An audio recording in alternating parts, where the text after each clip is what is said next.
Bonjour tout le monde, j'espère que vous allez bien. Aujourd'hui, on se retrouve encore une fois pour un nouvel épisode de L'amour en vérité. Vous connaissez le concept, mais aujourd'hui, on a une invitée que vous avez peut-être déjà vue pour un micro-trottoir que nous avions fait. Aujourd'hui, elle va avoir encore la gentillesse de pouvoir nous prêter un peu de son temps. Et du coup, on va vous laisser avec l'épisode. Bisous.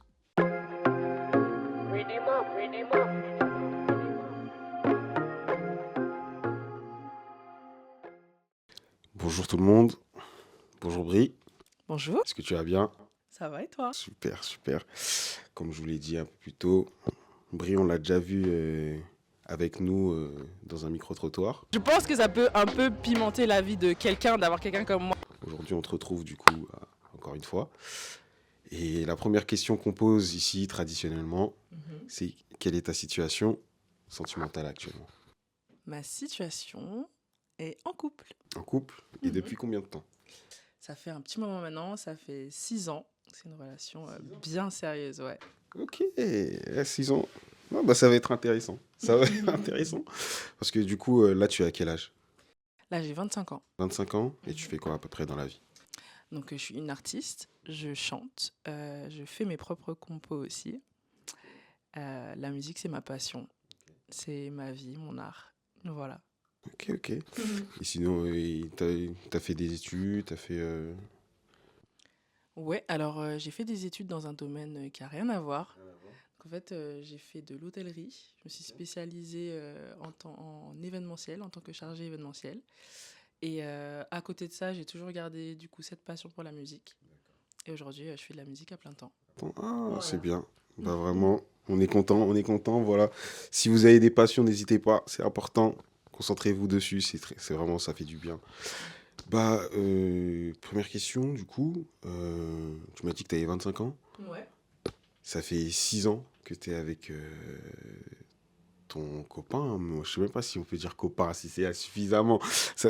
Mais du coup, ça fait 6 ans. Tu l'as rencontré sûrement, du coup, à peu près quand tu avais 19. Je l'ai rencontré quand j'avais 18 ans. En fait, c'est assez marrant parce qu'on est tous les deux martiniquais, mais on s'est pas du tout rencontrés en Martinique. Genre, on s'est rencontrés en arrivant ici. Moi, je suis venue en France du coup pour faire mes études sur Paris, et lui, il y était déjà. Et en fait, on s'est rencontrés via des amis en commun. Ok, ok. Et du coup, il a quel âge? Alors lui, il a 30 ans. 30 ans? Mhm. 6 ans, du coup, il avait quel âge quand vous vous êtes rencontrés? Mais il avait à peu près mon âge actuel, du coup, ouais, 24. Il avait 24 ans, je pense. Mais du coup, t'es né en Martinique. Ouais, toujours vécu en Martinique. Meuf du soleil, meuf des îles. C'est intéressant parce que bah, tu viens ici en France pour tes études, donc assez Mhm. tard en soi. Tu viens à quel âge? Alors, je suis venue à 18 ans, mais j'ai commencé vraiment mes études à 19 ans. En fait, à 18 ans, je suis passée par la France, on va dire. J'ai fait 1 an en Angleterre et ensuite, je suis revenue ici pour mes études à partir de 19 ans. Ok. Et est-ce que tu as rencontré d'autres personnes avant lui? Oui, alors j'ai eu d'autres relations avant lui. C'était beaucoup moins sérieux.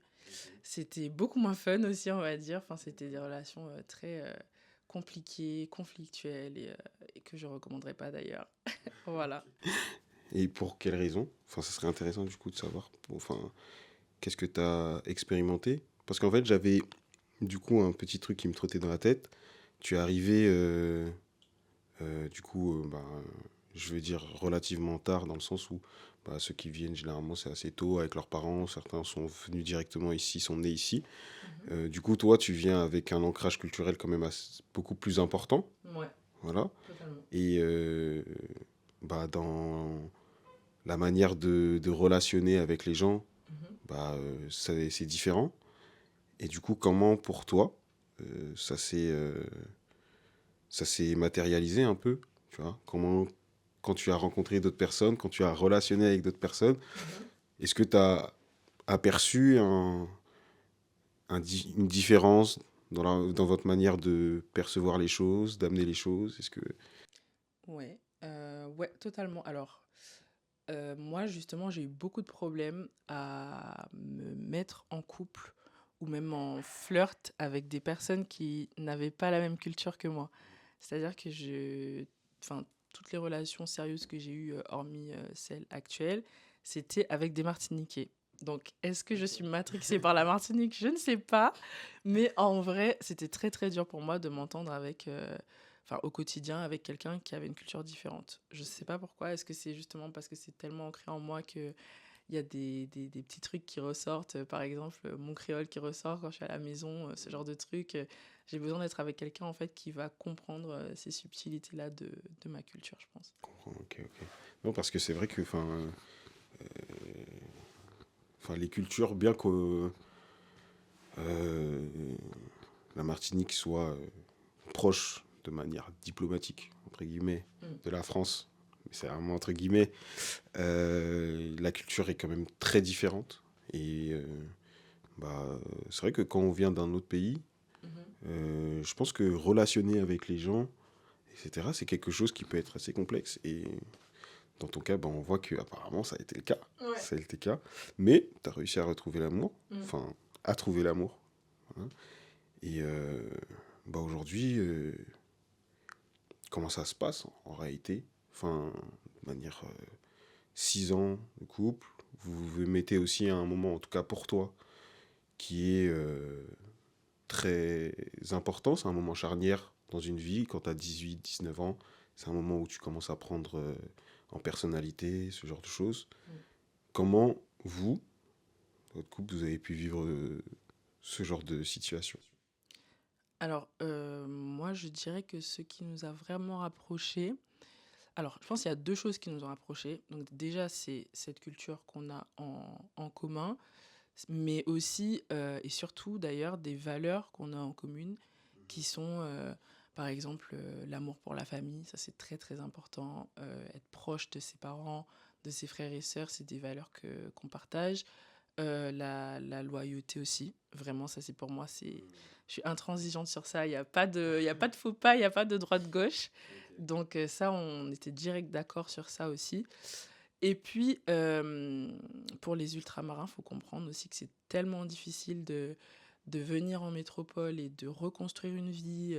Pour moi, même, c'était construire une vie parce qu'en soi, j'avais 18 ans, je sortais de chez mes parents. C'était ma première expérience à l'étranger. Donc, construire une vie comme ça, de rien avec quelqu'un, ben, forcément, ça rapproche. Et on s'est aussi jamais lâché par rapport à ça parce que on s'est tous les deux retrouvés, entre guillemets, sans famille ici à Paris.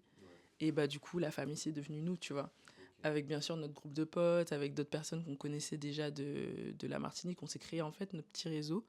Et c'est ça qui permet de tenir et puis qui renforce l'amour aussi. Et c'est ça qui fait, je pense, 6 ans de relation aussi. Ok, du coup, vous avez, pas forcément. Alors évidemment, vous avez construit votre relation à deux, mais vous avez été beaucoup aidé aussi par un contexte plutôt favorable au final, parce que vous avez su à tisser d'autres liens et créer du coup un certain confort pour pouvoir faire évoluer votre relation, et ça c'est très très bien. Est-ce que tu vois une différence entre fidélité et loyauté? Ouais, de fou. Vraiment, pour moi, c'est pas du tout la même chose. Pour moi, en fait, la fidélité, ça va être un sujet à partir du moment où tu as un flirt avec quelqu'un ou à partir du moment où tu es en couple avec quelqu'un. Il va y avoir cette question de l'engagement. Est-ce qu'on est vraiment engagé 100% l'un à l'autre ou est-ce que on peut aller à droite à gauche? Alors que pour moi, la loyauté, c'est plus lié à la relation d'amitié que tu peux avoir avec la personne. C'est-à-dire que pour moi, dans un couple, il y a différents degrés entre l'amour et l'amitié, tu vois. Je différencie bien les deux dans ma vie. Il y a certains jours où on va plus être potes parce qu'on va rigoler ensemble, parce que on va dédramatiser, tu vois. Et il y a d'autres jours où on va plus être couple parce que on va s'embrouiller, on va, on va parler de sujets sérieux, on va parler d'avenir, tu vois. Et pour moi, c'est deux aspects de la relation qui sont un peu différents. Donc ouais, je fais la distinction entre loyauté et fidélité. Fidélité. Et pour toi, du coup, à choisir, ça serait plus la loyauté ou la fidélité? C'est une super bonne question. En vrai, c'est une super bonne question. Je pense que c'est plus la fidélité quand même. En vrai, c'est plus la fidélité. Hein. Je peux pas pardonner une infidélité, c'est trop. Ah ouais. C'est plus la fidélité quand même qui compte. Mais tu sais quoi, tu me fais grave penser à un truc. Tu sais, quand les gens se marient, bon, moi je parle de mariage parce que je pense au bout de 6 ans, tu peux penser à ça, tu vois. Quand les gens se marient, il y a une phrase toute bête, c'est dans la richesse, dans la pauvreté, dans la maladie, dans la santé, tu vois. Là où tu vas avoir la différence entre quelqu'un de fidèle et quelqu'un de fidèle, il peut te lâcher si t'es malade demain, tu vois. Ça veut pas dire qu'il va te tromper. Il va être fidèle dans le sens où il va pas aller te tromper, mais il peut te lâcher. Alors que quelqu'un de loyal, même si t'as un cancer, genre il va être là, il va être à côté de toi, tu vois. Oui, c'est vrai. C'est Pour moi, plus. c'est ça. Oui, c'est vrai, c'est vrai. Ouais, c'est dans cet accompagnement. En vrai, tu peux être fidèle sans forcément être engagé avec la personne, en fait. Sans Ouais. forcément être engagé avec la personne. Et ça, effectivement, je pense que c'est bien la petite nuance qu'il y a entre fidélité et loyauté.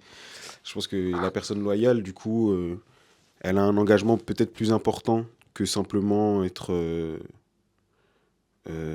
comment dire, aligné à la personne, que simplement être en accord avec la personne. Elle a un engagement peut-être personnel, un engagement personnel avec la personne où je te donne coûte que coûte.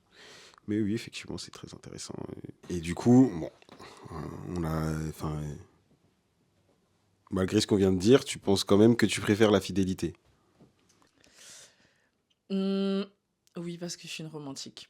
Et que, en fait, oui, parce que je sais que la loyauté que j'ai dans ma relation actuelle, elle est entre guillemets acquise, tu vois. Ok. Donc, dans ma relation actuelle, ma fidélité, enfin, la fidélité, c'est plus important. Oui, c'est plus fragile. C'est Enfin, plus tu fragile, considères quelque chose comme exactement. plus fragile. Ok, d'accord, je comprends. Et du coup, enfin, il semble que tu es, du coup, beaucoup de mal avec l'infidélité. Ah ouais. Et Vraiment. pourquoi? Parce que, comme beaucoup de femmes et de filles, je pense, j'ai déjà été trompée. Et pour moi, c'était la pire épreuve que je pense que j'ai pu vivre dans une relation. Et qu'est-ce que tu as, du coup, vécu qui... Alors en fait, je sortais avec un gars. Pour moi, bien sûr, à cette époque-là, c'était l'amour de ma vie. Et en fait, il m'a trompée et il a mis une meuf enceinte. Donc horrible, vraiment le pire truc qui puisse, je pense, arriver dans une relation.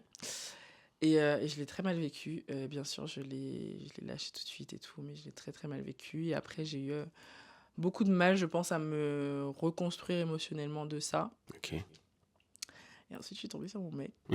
Et maintenant, tout va bien. Ouais. Je vais quand même un tout petit peu pousser le truc, enfin, aller chercher un tout petit peu là-dedans. Parce Vas-y, que, vas-y. enfin, l'infidélité, c'est quelque chose de hyper intéressant. Mhm. C'est un truc qui, du coup, historiquement, est là depuis qu'on est sur Terre. Ouais. Et pour autant, bah, je vais faire un rapport peut-être un tout petit peu bête, mais on- toutes les maladies que notre monde a connues, plus le temps est passé, moins elles nous ont fait souffrir, sauf celle-ci. Tu vois. Mm. Tu vois, sauf l'infidélité. L'infidélité, ça fait des années qu'on le vit, ça fait des années que notre société le vit, et pour autant, bah, les gens en souffrent toujours de la même manière, même peut-être aujourd'hui encore un peu plus. Et ce que je veux dire, c'est que, enfin, ce que je veux te poser comme question, c'est, enfin, pour toi, qu'est-ce qui fait, enfin, le plus mal, en fait, dans cette infidélité?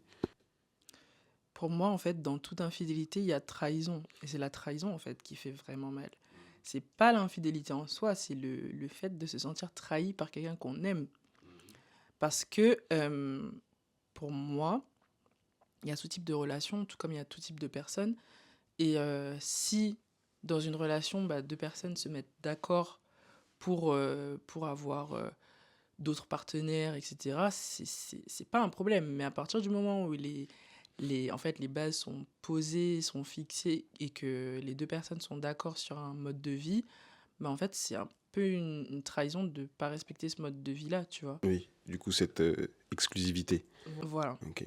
Du coup, enfin, pour toi, ce qui est le plus difficile à vivre, c'est du coup la trahison et ce, enfin, en tout cas, la trahison sur le plan de l'exclusivité. Ouais, exactement. Tu as eu une expérience sentimentale avec quelqu'un qui n'avait pas forcément le même statut social que toi. Ouais. Et en réalité, j'aimerais bien en savoir plus. J'aimerais bien qu'on... Ouais, avec plaisir. Alors, déjà, c'est une personne qui avait de gros soucis financiers.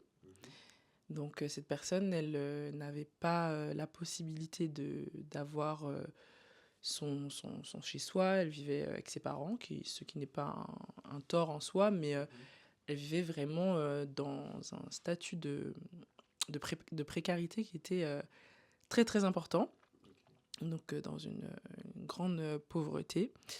Et moi, sincèrement, au départ, ça me posait aucun problème, dans le sens où j'estimais que quand on aime, on ne compte pas. Je regardais pas ce point-là, en fait, je le regardais pas de façon critique, en fait. Je me posais pas de questions plus que ça, je le savais, mais je vivais avec. Et au fur et à mesure de la relation, ça a commencé à poser vraiment problème parce que l'écart était vraiment trop grand, la différence était trop importante et au quotidien, c'était problématique en fait. Enfin, même pour des choses simples, on passait une journée ensemble, on savait pas si on allait manger dans la journée. Moi, je n'étais pas habituée à ce genre de choses et je me sentais un peu... je me sentais très mal à l'aise en fait par rapport à cette situation-là. Voilà. Vous habitiez ensemble? C'était... Enfin, bah non, parce que du coup, elle était chez son... Alors non, on n'habitait pas ensemble, mais on se voyait quand même pas mal souvent, ouais. Et du coup, comme d'hab, chez toi, chez moi, enfin, on se voyait un peu, comment dirais-je, chez l'un ou chez l'autre, quoi. Et en fait, moi, à chaque fois que je savais que c'était à moi d'aller chez lui, j'étais très très mal.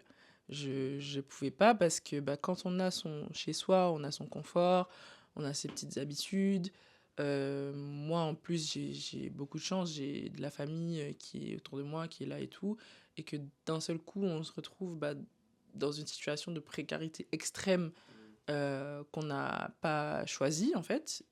C'est dur.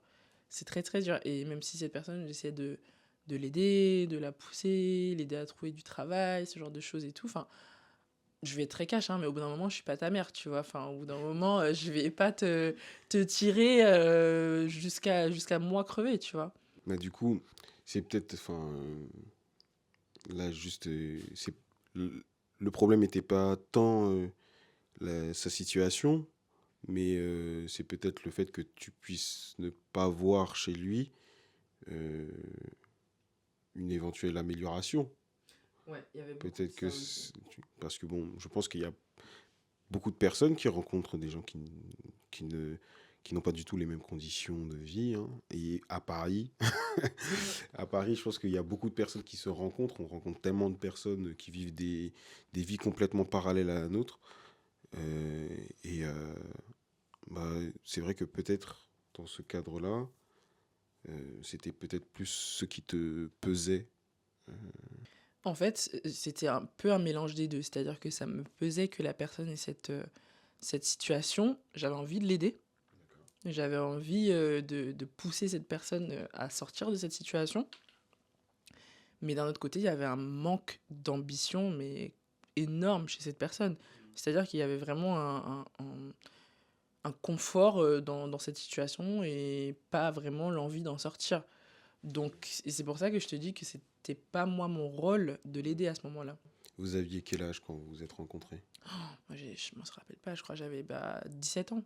17 ans? J'étais jeune, hein. Ah oui, J'étais jeune, hein, tu très vois. très jeune. Et 17 ans, c'est pas à toi de soulever quelqu'un, tu vois. évidemment, évidemment. Et lui aussi? Enfin, il avait 17 ans, À peu près le même âge, ouais, je crois. au même âge. Ouais. Ouais, bon, à ce moment-là, c'est vrai que c'était peut-être pas... c'était peut-être un peu trop perturbant pour les enfants que vous étiez. Ouais. Oui, parce que les enfants de 17 ans, vous êtes des enfants. Voilà. Ne pensez pas le contraire, croyez-moi, profitez du fait que vous êtes des enfants. Et du coup, j'ai une petite question, enfin, vis-à-vis de tout ce que tu me dis. C'est un truc en plus que j'étais en train de penser. Est-ce que l'amour est réservé aux riches? L'amour n'est pas réservé aux riches. Tout le monde peut tomber amoureux, bien sûr. Mais vivre d'amour et d'eau fraîche en 2024, c'est pas possible, hein. Faut arrêter de rêver, hein. Vraiment, faut arrêter les contes de fées, hein. Ça n'existe plus, ça. Ah ouais. Pour moi, en fait, pour vraiment s'engager, entre guillemets, correctement dans une relation, il faut pouvoir, enfin, je vais dire supporter, mais c'est pas supporter dans le sens où tu dois tirer la personne, mais il faut pouvoir assumer une personne en plus de soi-même. C'est-à-dire que si moi-même, par exemple, je galère à ne serait-ce que payer mon loyer, je peux pas en plus m'engager avec quelqu'un parce que une personne, ça va te demander du temps, ça va te demander du temps, ça veut dire aussi des sorties, des activités, rencontrer la famille. Tu vas pas arriver chez la grand-tante avec les mains vides, tu vois. Donc, pour moi, en fait, c'est aussi simple que ça. Si tu peux pas te gérer toi-même, tu pourras pas gérer une relation, en fait. C'est un engagement qui est encore supérieur. Et si déjà l'étape 1, tu la gères pas, tu pourras pas gérer les étapes d'après. Ok. Et du coup, au final, peut-être que c'est le conseil, en vrai, que tu donnerais à quelqu'un qui se retrouve dans la situation que tu as vécue.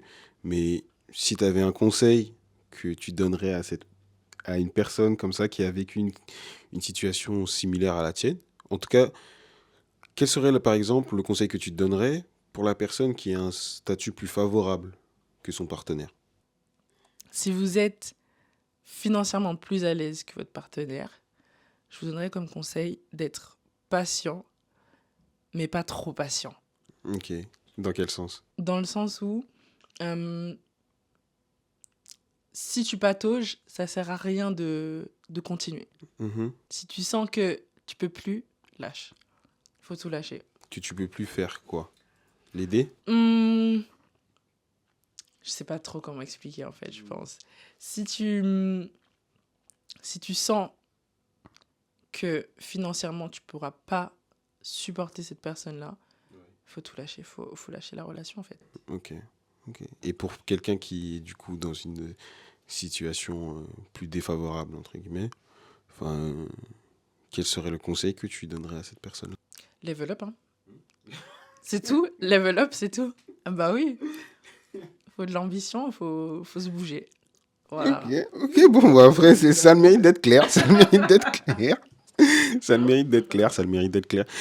Je pense que on a fait le tour un peu. On va pas te prendre trop de temps non plus.